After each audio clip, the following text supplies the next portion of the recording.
Top 5 Nintendo Switch emulators for Android which are ranked according to their performance, games compatibility, low-end device support, features and gameplay experience. Let's get started. On the number 5 spot, we have Yuzu Emulator Android. And due to the development of Yuzu Android being in early stages, it is deserving of the number 5 spot in our today's list, as it lacks optimizations for now. But it has reliable developers, it gets regular updates and has great games compatibility compared to the other emulators on today's list. But due to bad performance, it just can't be the best emulator for now. Even on high-end devices, the performance which you get is literally unplayable on normal titles like Pokemon Let's Go Pikachu or so on. Yuzu can go in game with many games, but most of them just crash and have graphical issues or severe lack of performance.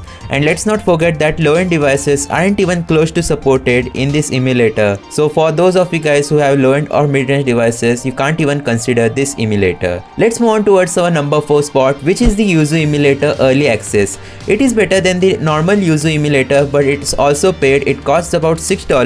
It is better in terms of performance and games compatibility by a little bit compared to the normal Yuzu build. It has more playable games and also decent performance in games compared to that of normal Yuzu. For example, in Let's Go Pikachu on Yuzu Emulator Android, I was getting around 10 to 15 FPS, whereas on Yuzu Early Access build, I get around 20 FPS normally, but even 20 is just unplayable. If you consider downscaling the graphic resolution in this emulator, then few games may run little better. Like you are seeing right now, I am emulating Pokemon Sword and I am getting playable frame rate. But let's not forget that my device is flagship. It has Snapdragon 8 Gen 2 processor and still 30 FPS is not acceptable. You may also notice that there are severe graphical issues present in any game which you might try, except for small titles like Sonic Mania, Bastion, etc. They ran very well and hence it is deserving of the number 4 spot for today's video. On the number 3 spot of our today's list, we have Skyline Emulator Android, which is one of the best open source Nintendo Switch emulators for Android.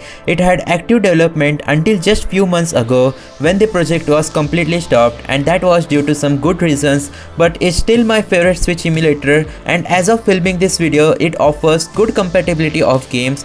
Top games like Resident Evil, Pokemon Scarlet and Violet, Legend of Zelda Breath of the Wild are playable. It has amazing performance on both low-end and high-end Android devices, way better than Yuzu Android, and it also offers basic support for MediaTek processor Android devices, which is not really optimized for emulation. On low-end Android devices with Snapdragon processor, Skyline works just as well as Yuzu is working right now on my flagship device. So playable FPS you can expect from Skyline.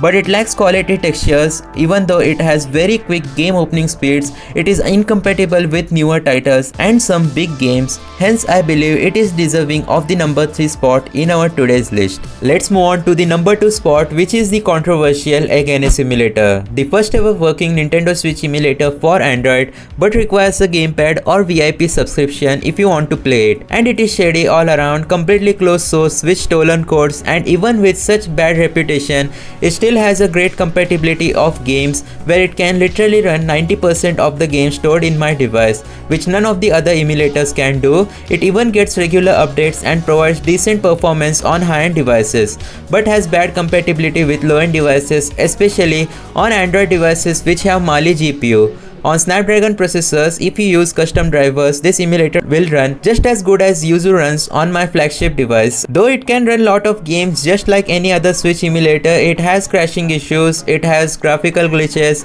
in games like Tears of the Kingdom, like you can see right here, but for now, it's still better than Yuzu emulator due to it giving decent gameplay experience overall, and the fact that it can run many games like Demon Slayer, FIFA 2023, Jump Force, Tears of the Kingdom, Mortal Kombat and many others. But in all honesty, I don't really recommend you guys to use this emulator as it is filled with ads. I hope that Yuzu emulator surpasses Against pretty soon. And on the number 1 spot, I have ranked Skyline Purple Edition, which is the unofficial forked version of normal Skyline and Strato emulator. It even has the incomplete Textman code along with the newest unreleased features of Strato emulator like multiple search locations, RAM information, little better compatibility than normal Skyline, but just as good performance and low-end device support. Skyline Purple also has some additional settings like being able to set executor slot count scale all the way up to 12 and the extra early features which will be releasing soon in the Strato emulator source code.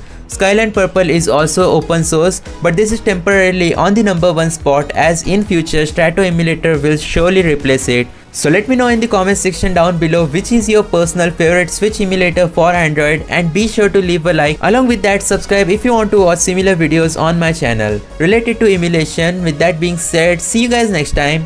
Goodbye.